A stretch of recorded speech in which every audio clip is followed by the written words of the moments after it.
The Hawthorne Effect, Humanizing Industrial Psychology. Introduction.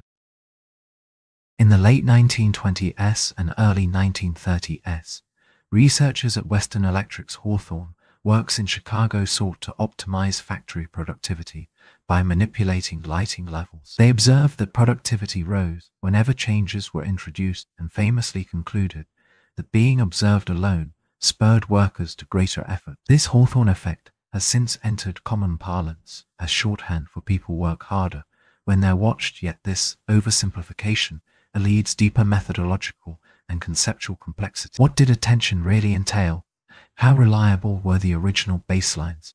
And why do modern replications often fail to reproduce the effect one? What attention really meant? The Hawthorne studies encompassed multiple phases illumination experiments, relay assembly tests, each purportedly showing productivity gains tied to observation, but attention went far beyond passive watching. Experimenter engagement. In the relay assembly studies, researchers didn't merely note output, they built rapport, solicited worker feedback, adjusted amenities like rest periods and refreshment. This interpersonal warmth and sense of agency likely boosted morale and intrinsic motivation, rather than a simple fear or awareness of surveillance novelty and change workers. New lighting, modified schedules, and direct interaction with experimenters. Thus, the so-called effect reflected a complex blend of social, psychological, and environmental factors, more akin to participatory management than mere scrutiny. 2. Flawed baseline measures. Key to interpreting the Hawthorne data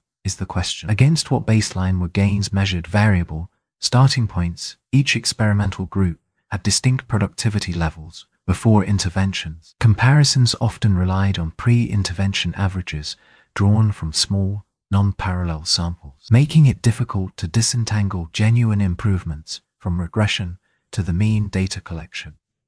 Bias. Some production figures were recorded by supervisors. Anecdotal reports suggest that data recording became more diligent once the experimenters arrived. Artificially inflating measured output during treatment phases and underestimating baseline productivity.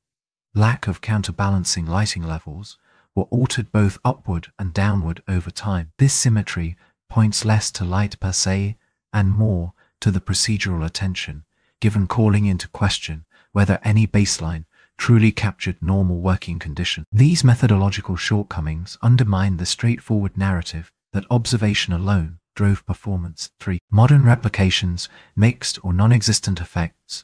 Later attempts to replicate the Hawthorne effect under controlled conditions. Meta-analytic reviews, comprehensive analyses across dozens of studies, find small, short-lived productivity bumps associated with observation, but no robust long-term effect. Once novelty wears off and attention becomes routine, context-dependent outcomes in settings where managerial visibility is already high, additional observation yields negligible gain. Conversely, in highly autonomous or creative roles, overt monitoring can reduce motivation, generating a chilling effect rather than energizing workers. Technological surveillance, modern Big Brother monitoring, electronic tracking, video surveillance often provokes resentment or anxiety, undermining performance. This contrasts sharply with the Hawthorne team's collaborative researcher-worker dynamic, underscoring that the quality of social attention matters more than its mere presence. Conclusion.